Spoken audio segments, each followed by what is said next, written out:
Hi guys, we're proceeding to page 319 and we are still at Trail Guide to the Body featuring pelvis and thigh. Okay, so we are now at the adductor group. Okay, again, before I proceed in this information, for a manual therapist or a registered massage therapist, it's really important that on top of our consent, and we have already have informed them our consent, we also will have to give them a sensitive area informed consent and a written sensitive area consent where they have to sign. Why? Because this is an area of sensitive area. Okay, so this has to be informed and signed. Okay, so going back to the adductor group, please look at the image here for at 6.88, whereas anterior view of the right hip and thigh. Okay, so we have the pectineus here, and we have the adductor brevis, adductor longus, we have the gracilis, and the adductor magnus. Okay, so we have all those as the adductor group. Okay, in reference to having the adductor, magnus, longus, brevis, and we have the pectineus, and we have the gracilis. Okay,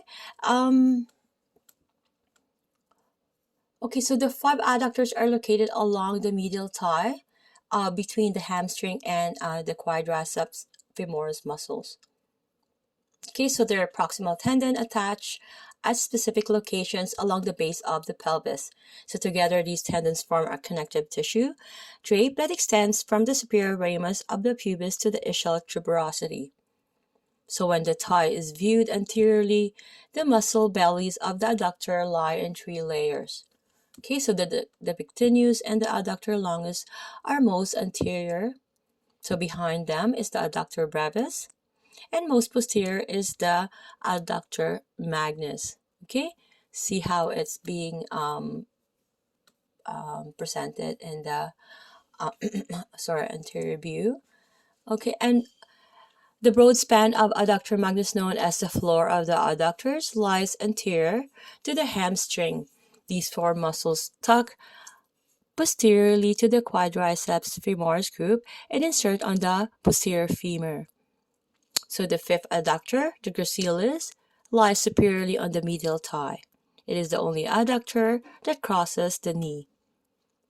Okay, so although their individual bellies can be challenging to isolate, my apologies. As a group, the adductors are easy to locate. So when palpating the adductor tendons near the pubic bone, you will find a prominent tendon that extends off or near the pubic tubercle. The source of this superficial tendon is either the gracilis or adductor longus. In some cases, it is a merging of both tendons. In either case, the tendon can serve as an important guidepost for locating not only gracilis and adductor longus, but also pectineus and adductor magnus. Okay, so the pectineus will be located on the anterior side of the tendon, while the adductor magnus will be located posterior to it. Okay, or is posterior.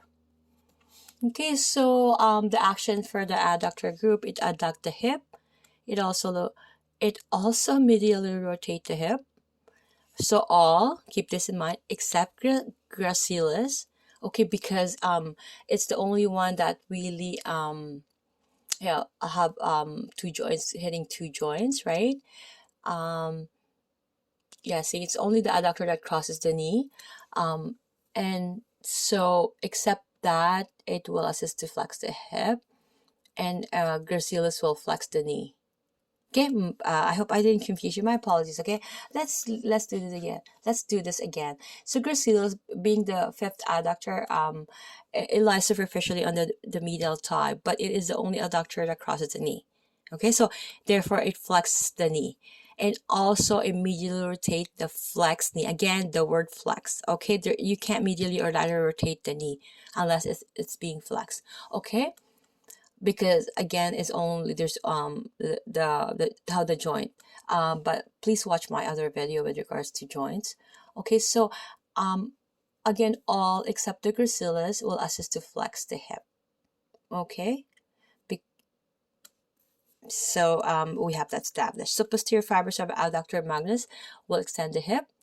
And we have here again, looking at the medial view of the right hip and thigh, we have the adductor brevis, the gracilis, the adductor longus, and of course the adductor magnus. See you guys on page 320.